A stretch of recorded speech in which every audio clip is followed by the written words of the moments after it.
আসসালামু আলাইকুম, welcome back to খাদিজা'স kitchen ওয়ার্ল্ডে। যারা এখনও আমার চ্যানেলটিকে সাবস্ক্রাইব করেনি তারা সাবস্ক্রাইব করে আমার পাশেই থাকবেন।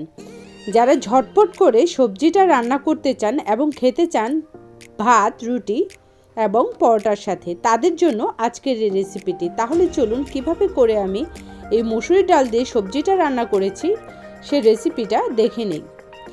এখানে আমি নিয়েছি ফুলকপি, পেঁপে, আরও নিয়েছি গাজর, আরও নিয়েছি এখানে বাঁধাকপি। আপনাদের পছন্দ মতো সবজিটা এখানে অ্যাড করে নিতে পারেন। আমি একটা প্যানের মধ্যে এই সবজিগুলো দিয়ে দিচ্ছি। আর এখানে আমি ডাল নিয়েছি 250 গ্রাম, ভালো করে ধুয়ে সে ডালটাও দিয়ে দিয়েছি একটু পানি সহ। 1 চা চামচ হলুদের গুঁড়া দিয়ে দিচ্ছি। আরও দিয়ে দিচ্ছি এখানে 1 চা চামচ ধনে গুঁড়া। আরও দিয়ে দিচ্ছি 1 চা চামচ লবণ, 1 চা চামচ রসুন বাটা, 1 চা চামচ আদা বাটা। এই তো ছিল আজকের মশলা। এটাকে আমি এখন ভালো করে নেড়েচেড়ে সিদ্ধ হতে দিয়ে দেব আর ঢাকনা দিয়ে ঢেকে দেব। তাহলে চলুন অপেক্ষা করি সবজিটা সিদ্ধ হওয়া পর্যন্ত। আর এখন আমি ঢাকনাটা খুলে সবজিটাকে ভালো করে নেড়েচেড়ে নেব, তা না হলে একটা পাশ হয়ে যাবে আর আরেকটা পাশ কাঁচা থেকে যাবে।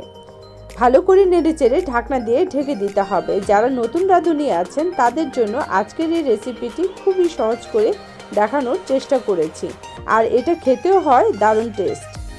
আমি এখানে মরিচের গুঁড়া দিয়ে দিচ্ছি সামান্য পরিমাণ, আপনারা ঝালটা আপনাদের পছন্দ মতো দিয়ে দিতে পারেন। 3 মিনিটের মতো এখন আমি সবজিটা রান্না করে নেব। প্যানে তেল দিয়ে দিয়েছি পরিমাণ মতো, আর পেঁয়াজ কুচি দিয়ে দিচ্ছি পরিমাণ মতো, আর এখন দিয়ে দিচ্ছি রসুন কুচি।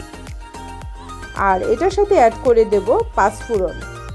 আস্ত 5 ফোড়নটা আমি এখানে দিয়ে এগুলোকে গোল্ডেন কালার করে ভেজে তারপর আমি সবজি আর ডালটাকে বাগার দিয়ে নেব। যাদের কাছে আজকের এই রেসিপিটি ভালো লাগবে তারা অবশ্যই আমার চ্যানেলটাকে লাইক, শেয়ার, কমেন্ট এবং সাবস্ক্রাইব করতে ভুলবেন না। পাশে থাকা বেলটি ক্লিক করে দিবেন, এতে করে নতুন কোনো রেসিপির নোটিফিকেশন পেয়ে যাবেন সবার আগে।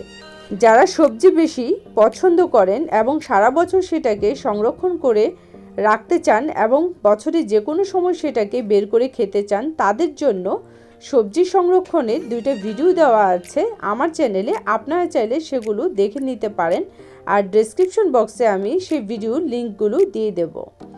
আর এখন আমি অ্যাড করে দিচ্ছি কাঁচামরিচ। যখন ডাল আর সবজিটাকে বাগার দিয়ে নেবেন তখন এই কাঁচামরিচটা দিয়ে দিতে হবে। ধনে পাতা দিয়ে দিচ্ছি, যারা পছন্দ করেন তারাই দিবেন, আর যারা পছন্দ করেন না তারা বাদ দিয়ে দিতে পারেন। ধনে পাতাটা দিয়ে একটু নেড়েচেড়ে নিচ্ছি আর ঢাকনা দিয়ে ঢেকে এটাকে আমি আরও 3 মিনিটের মতো রান্না করে নেব। আপনারা নিশ্চয়ই খেয়াল করেছেন প্রথমবার আমি যে পানিটুকু দিয়েছিলাম সেই পানিটুকু দিয়ে কিন্তু সবজি আর ডালটা রান্না করে নিয়েছি। আমার চ্যানেলে বাঁধাকপি আর মসুরি ডালের একটা রেসিপি দেওয়া আছে। আপনারা যদি কেউ বাঁধাকপি আর মসুরি ডাল পছন্দ করেন তাহলে সেই রেসিপিটা দেখে নিতে পারেন। রেসিপিটি ভালো লাগলে অবশ্যই আমাকে কমেন্ট করে জানাবেন, আর লাইক দিতে ভুলবেন না। আজকে বিদায় নিচ্ছি, কিন্তু বিদায় নিচ্ছি না, পরবর্তীতে দেখা হবে নতুন কোনো রেসিপি নিয়ে। এতক্ষণ আমার সাথে থাকার জন্য সবাইকে ধন্যবাদ জানাচ্ছি। আল্লাহ হাফেজ।